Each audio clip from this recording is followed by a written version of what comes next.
Okay guys, so today we are going to continue our talks about DNA, and today we're actually going to go over the structure of DNA. So we talked about Wilkins, Watson, Crick, Franklin last time, all these different people that contributed to the structure of DNA and determining what makes up that structure. So today we're actually going to figure out what they found, and we're going to go over a few different scientists as well. So going back to chapter 3, we talked about the monomer of a nucleic acid, and that was a nucleotide. So we had 3 different parts of a nucleotide. We had a phosphate group, we had a 5-carbon sugar, and then we had a nitrogen or nitrogenous base. Now, depending if it was DNA or RNA, that determined what the 5-carbon sugar was. So if we see right here, I have deoxyribose. All right, whoops, sorry guys. There we go. I have deoxyribose right here.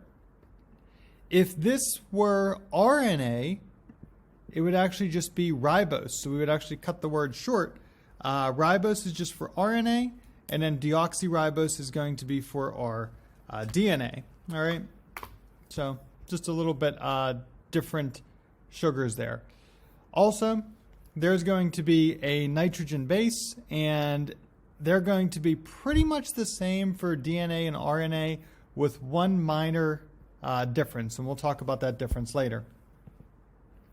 So here is our double helix. Now, on the left side, I have it uncoiled. On the right side, it is coiled. So we call it a helix because it's like if you've ever seen a spiral staircase, it kind of looks like that. That is its natural state.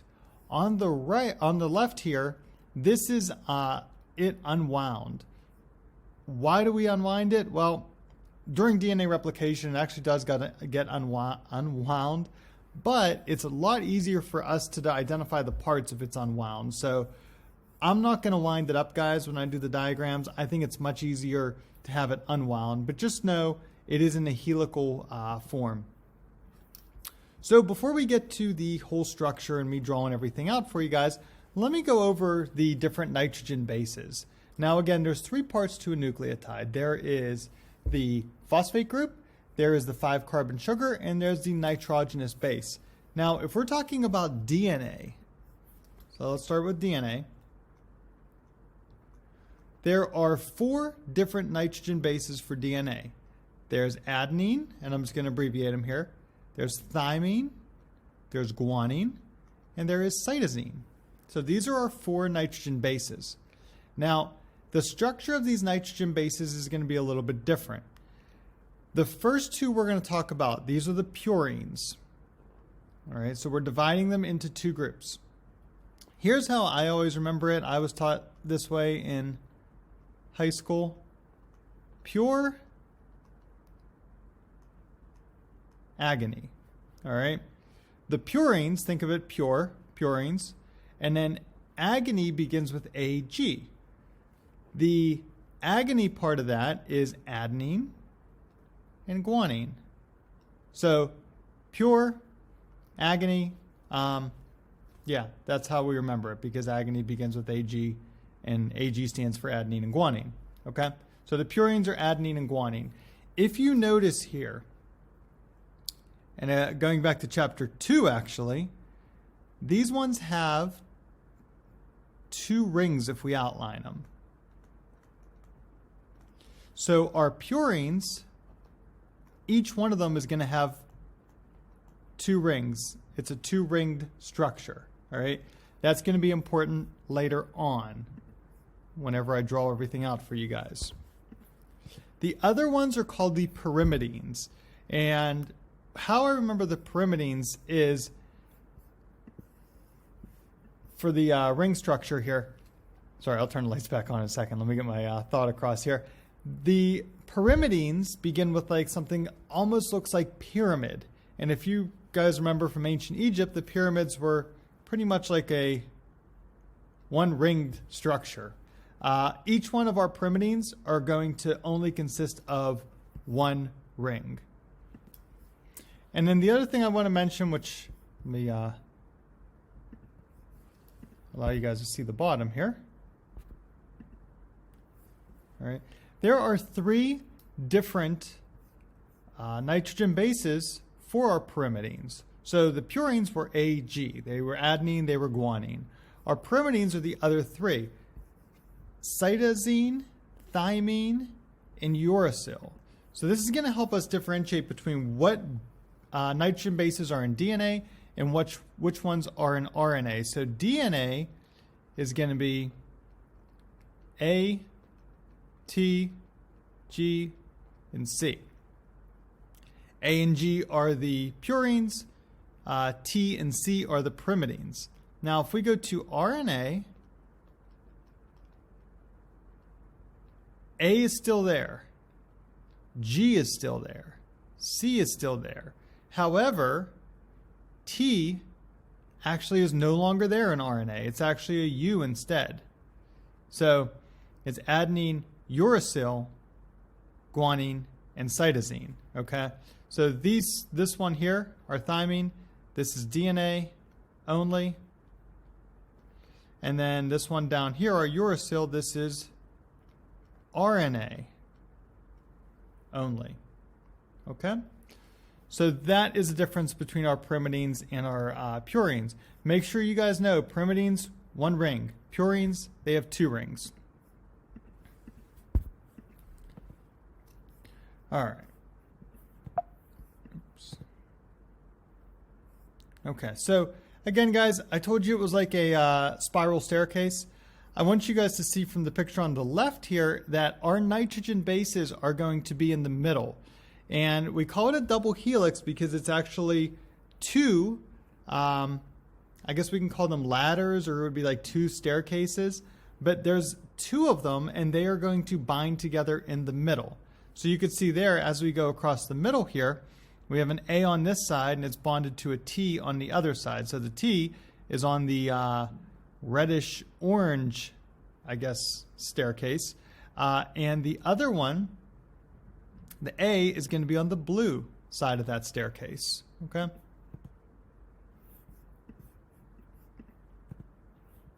All right. So let me draw you guys out the picture here.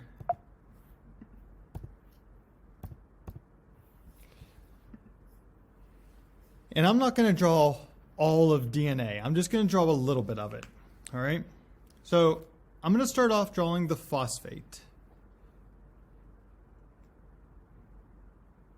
I'm going to make the phosphates red.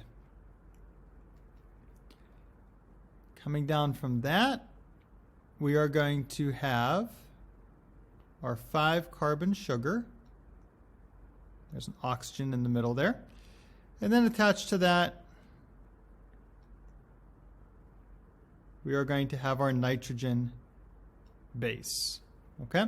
I'm going to call this one thymine. This here is our phosphate. And since this is DNA, this right here would be our deoxyribose. All right? Let me draw 3 of these just so we can see everything going on here. Okay. So this is 1 nucleotide right here, guys. I'm going to draw another phosphate group. We're going to draw another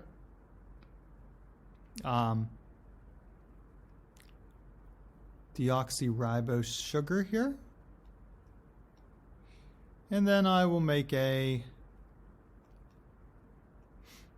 nitrogen base on the side here.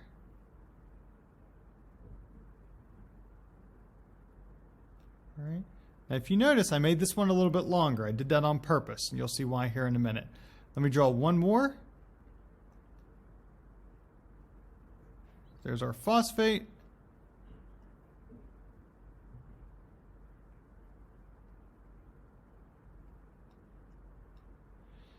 And we'll make the last one gray.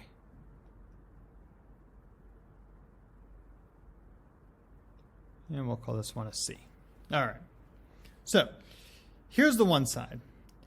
I'm going to draw the other side, and bear with me on it because I'm not the best artist in the world, and I always have trouble with this side.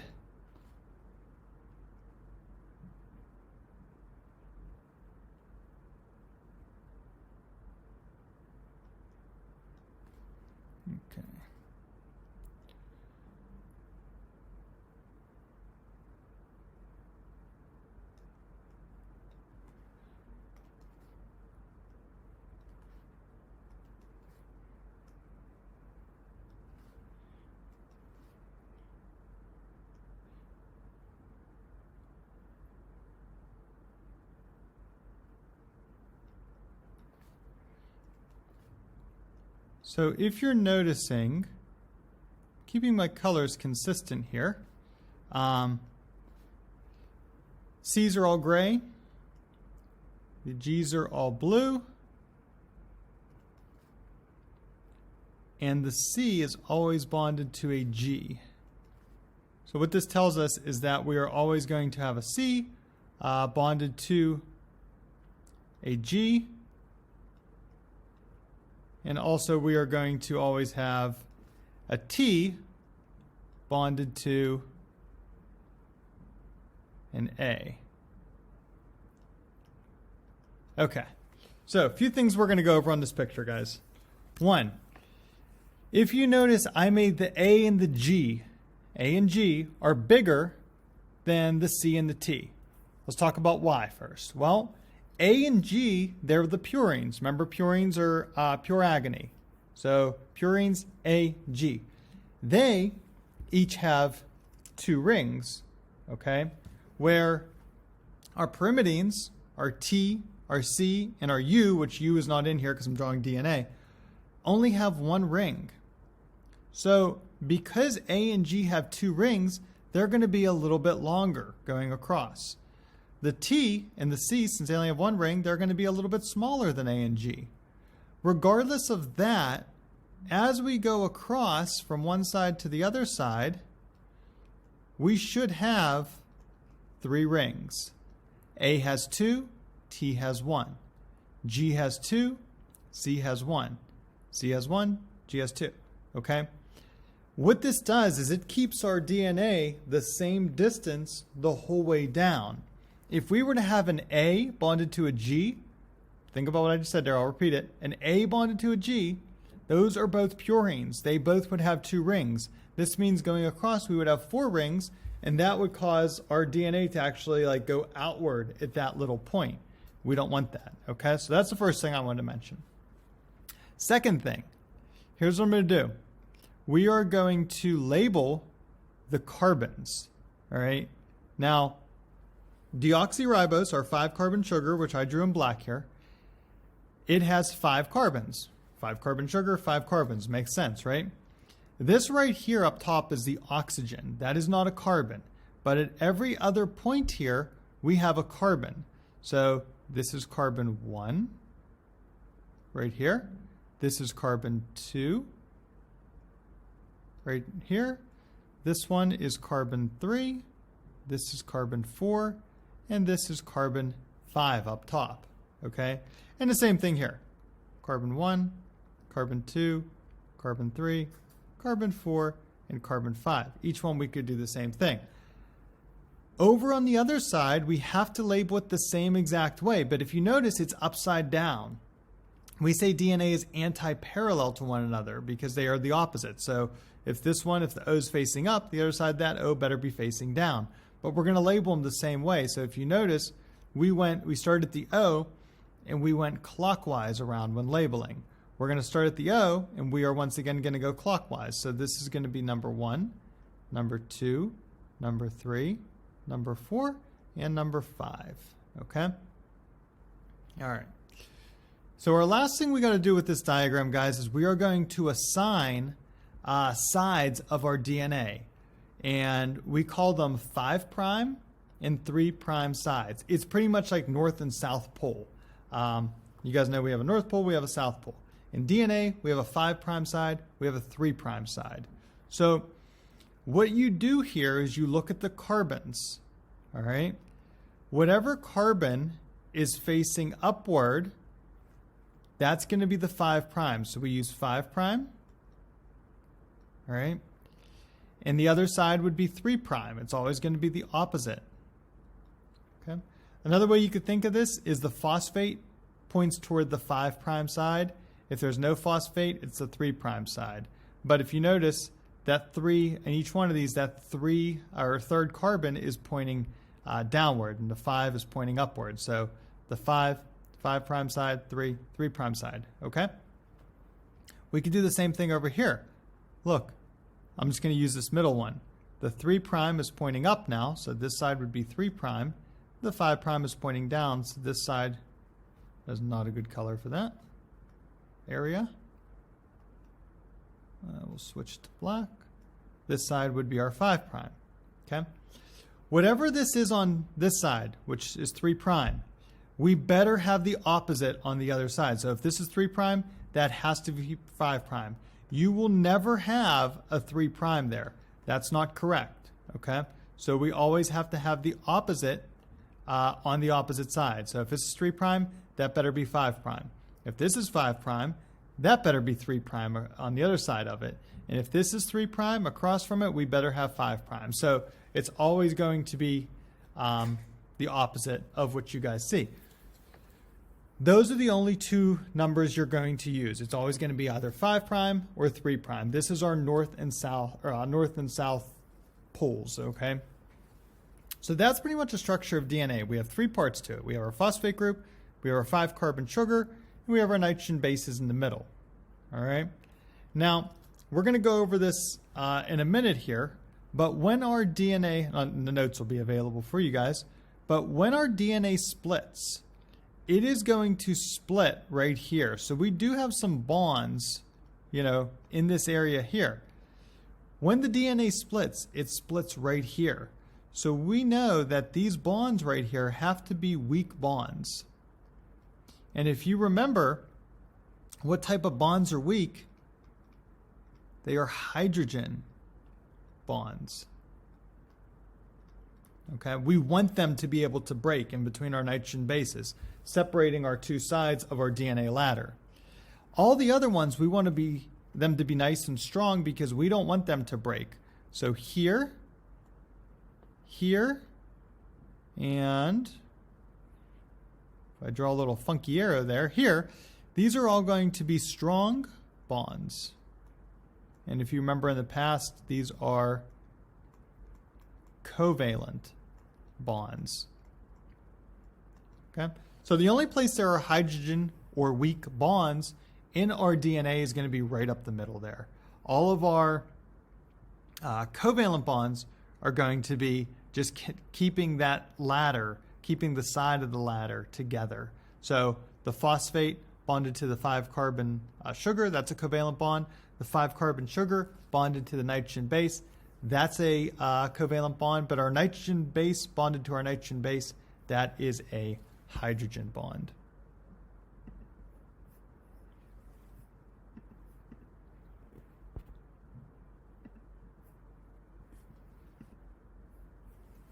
So last thing for today, guys, and then we'll call it a day here.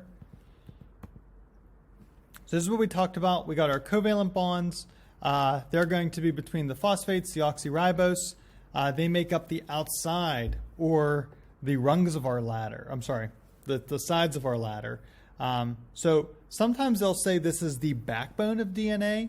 When they're talking about the backbone of DNA, they're talking about the sides of the ladder. It's going to be phosphates and deoxyribose that make that up. All right. So those are the sides here. Okay. So this is everything I did in the picture, guys, already. We are always going to have an adenine bonded to a thymine and a cytosine bonded to a guanine. Here's an easy way to remember it. Apple in the tree, car in the garage.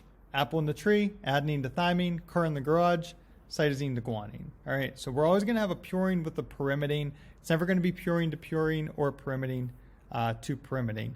And these are going to be held together through hydrogen bonds, which we said are very weak. Okay? That way we can split the middle of our DNA. All right, guys. I think that's enough for today. Have a good rest of your day, and I will see you tomorrow.